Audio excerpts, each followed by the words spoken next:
pag-imbestiga ni Johnny sa mga babae kung sino nagligtas sa kanila, sinabi naman ng mga babae na hindi nila alam dahil nakatakip nito ang kanyang mukha. Kaya malaking palisipan ngayon para kay Johnny kung sino nagligtas sa kanila. Ngunit walang kamalay-malay si Johnny na may kasamaan pala siya na tauhan ng Bakunawa.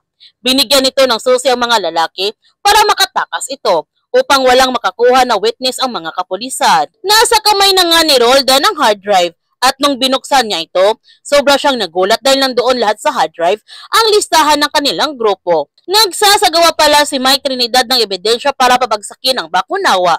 Kaya galit na galit nito si Roldan sa pag-traitor sa kanila ni Mike at itinago niya ang hard drive nito. Isinagawa na nga ng mga lalaki ang kanilang pagtakas, kaya nagkaroon na ito ng matinding engkwentro. Habang nakikipagbarilan si Johnny sa kanila, natamaan siya nito sa braso. Natalo naman nila ito at nag-iwan ng isa si Johnny upang may witness sila sa human trafficking. Ngunit pinatay ito ng kanyang kasamahan. Sobrang nagulat si Johnny sa ginawa ng kanyang kasamahan. Pero ang sabi nito, na iniligtas lamang niya si Johnny dahil kukuha sana ito ng baril upang patayin siya. Kaya hindi na nga naghihinala nito si Johnny. Samantala, humihingi ng sorry si Arisa sa kanyang kuya nung nakipagkita siya kay Rainier para sa hard drive at muntik pa siya nito mapahamak. Buti na lamang iniligtas siya ni Rainier, kaya ito namatay. Pinagsabihan naman ni Samuel ang kanyang kapatid na sobrang delikado ang kanyang ginawa. Sinabi na niya kung ano ang kayang gawin ng ganyang klaseng tao. Kung ano man ang laman ng hard drive na yon, sigurado siya na importante ito sa kanila at makakasira ito sa kanilang grupo. Kaya pinatay nila si Rainier. Sinisi naman ni Arisa ang kanyang sarili kung bakit namatay si Rainier. Sinabihan ni Samuel si Arisa na wala siyang kasalanan sa nangyari.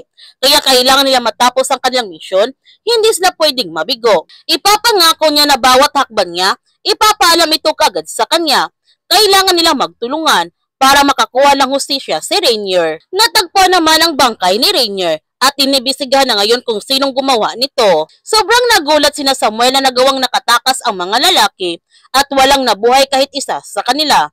Kaya malakas ang kutob ni Samuel na may malaking impluwensya sina Roldan sa kapulisan at ang bilis niyang maglinis ng kanilang kalat. Sinabihan ni Colonel si Agnes na isa si Johnny nakipag-inkwentro sa mga tauhan ng Bakunawa at natamaan ito. Nagdududa naman si Jacob na si Samuel ang may gawa nito dahil simula pa lang nung pumasok ito sa kanilang grupo, nagkagulo na sila. Ngunit hindi naniniwala nito si Roldan dahil hindi naman kilala ni Samuel ang membro ng Bakunawa. Mga ilang sandali pumasok si Samuel sa opisina ni Roldan at sinunggaban ito kaagad ni Jacob. Galit niyang sinabihan si Samuel na alam niya na siya yung sumabutay sa kanilang shipment sa Cambodia. Nasaan siya nito kagabi? Kinakabahan naman si Samuel dahil naghihinala na sa kanya si Jacob. Nabuking na kaya si Samuel? Yan ang ating abangan sa Sins of the Father. Kung bago ka pa channel ko, don't forget to like, subscribe, and click notification bell para palagi kang updated sa mga videos na upload ko. Thank you for watching and God bless to everyone!